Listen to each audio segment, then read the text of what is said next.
Hello, citizens. Councillor Gian-Carlo Carra here, Ward 9 TV. We're talking about anti-racism today, and I want to talk about a number of things. First off, the City of Calgary historically has made the very clear decision and made it its mission to transition from, I think, just a generally Canadian, not racist place to an actively anti-racist place. And our journey to reaching that momentous decision, really started with the Black Lives Matter protests that emerged out of lockdown in May and June here in Calgary, in solidarity with protests across the world, in solidarity with the outrage that people felt from the senseless murder of George Floyd. And that was really sort of a tipping point moment in Western civilization. The Black Lives Matter protests in the city of Calgary demanded that their city council take that work in the streets and bring it into the halls of our city government. And we responded. I'm the chair of the Community and Protective Services Committee. We used the Community and Protective Services Committee to create a inquiry space, and with an expert panel from our BIPOC community, co-chaired with the amazing Dr. Melinda Smith. From July 7th to 9th, we held a 3-day inquiry into systemic racism in the city of Calgary. And we heard from well over 100 members of our BIPOC community, people from every background, every age, every economic circumstance, every educational circumstance. And it became extremely clear that 36% of Calgarians who are BIPOC, 36% of our neighborhoods, have a much different relationship with our institutions, with our police service, with our education system, with just the city in general, than the rest of us enjoy. And that systemic racism is a real thing. And if you didn't know that before this inquiry, sitting through 3 days of this kind of testimony will make it extremely clear that as a white person, I experience a level of privilege that does not comport with the equality that and the equity that we take for granted as Canadians, that we celebrate in our pluralistic society. And council was similarly moved, and we set in action a number of plans, and I understand how those plans, roll out slowly, and it's frustrating to acknowledge that systemic racism exists and then to wait for the slow wheels of justice to grind out. But our police service also listened to those testimonies. They were not invited to be there, but they absolutely listened to Calgarians. They sat glued to their computer monitors as we conducted this inquiry, both in person and over the internet. And they made an unprecedented statement at the same time, saying that they acknowledged that systemic racism existed within the Calgary Police Service. 2 months later, on September 20th, September 10th, I apologize. 2 months later, on September 10th, the police service came to Calgary City Council with its plan for how to address the systemic racism that it acknowledged exists in its ranks. And I want to talk about that today. The first thing I want to say is that 2 months was a long time to wait, and I understand the frustration.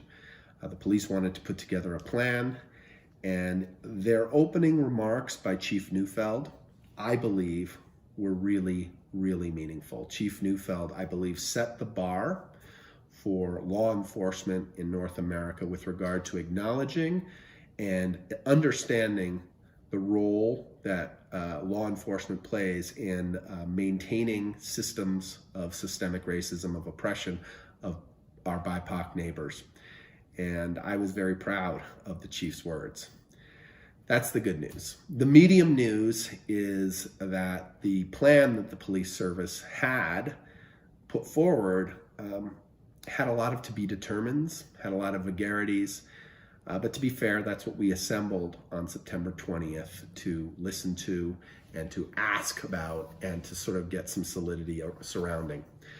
The bad news is that some of my colleagues over the 2 months walked back the commitment that they stood by and started to peddle an alternative narrative, one in which the idea that acknowledging systemic racism is actually a divisive political trait, that the idea that defunding or reallocating police budgets away from non-law enforcement activity to things like mental health and addiction supports for our citizenry was in fact a nefarious plot to undermine safety in our civilization. There's some really problematic things said. And when it came my time to talk, I was following a couple of my colleagues who started to sort of put forward this really questionable, this really problematic, and this really reprehensible alternative narrative. On top of that, the chief was asked, is the Calgary Police Service a racist institution? And that is an unbelievably simplistic question designed to divide. And the chief fumbled his answer terribly. He said, no, it's not. And by which he meant that it is not a system. It's not an institution set up to perpetrate racism, and its members are not all racists. But you don't say no to that question when you're addressing issues of systemic racism.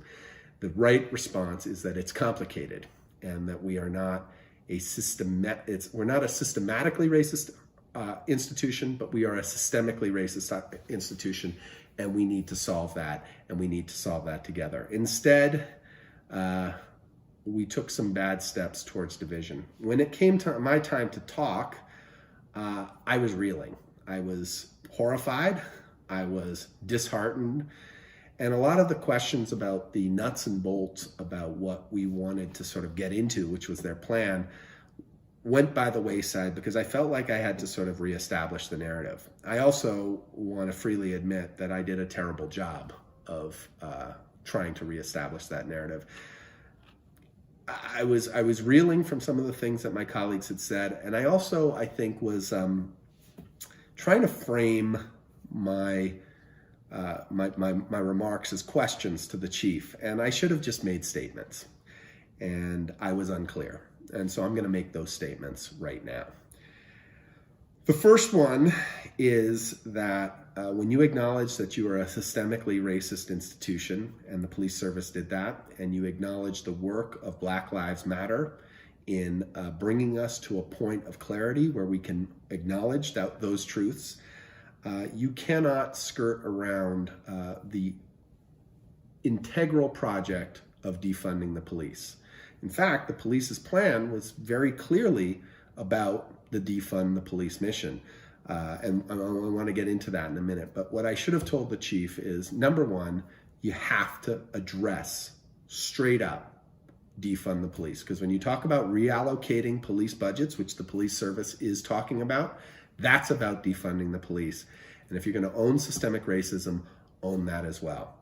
The other thing, of course, is that if you're asked if your institution is racist after declaring that you are systemically racist, you have to be extremely thoughtful and nuanced in your answer. And a simple no that you're not systematically racist doesn't cut the mustard.